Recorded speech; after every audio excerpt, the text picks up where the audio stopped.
প্রতিদিন ব্যবহার করতে হয় এমন কিছু ইতালিয়ান শব্দ। সোনো ফেলিসে, আমি সুখী। সোনো ট্রিস্তে, আমি দুঃখী। অ ফামে, আমার ক্ষুধা লেগেছে। অ সেতে, আমার পিপাসা লেগেছে।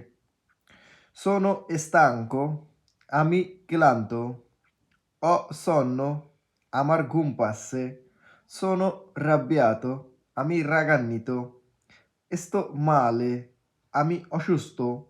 sto bene, আমি ভালো আছি। amico, বন্ধু। sorriso, হাসি। piangere, কান্না। ci vediamo, দেখা হবে। forse, সম্ভবত। bellissimo, চমৎকার। ধন্যবাদ সবাইকে। এরকম ছোট ছোট ভিডিও পেতে আমাদের চ্যানেলটি সাবস্ক্রাইব করে রাখুন।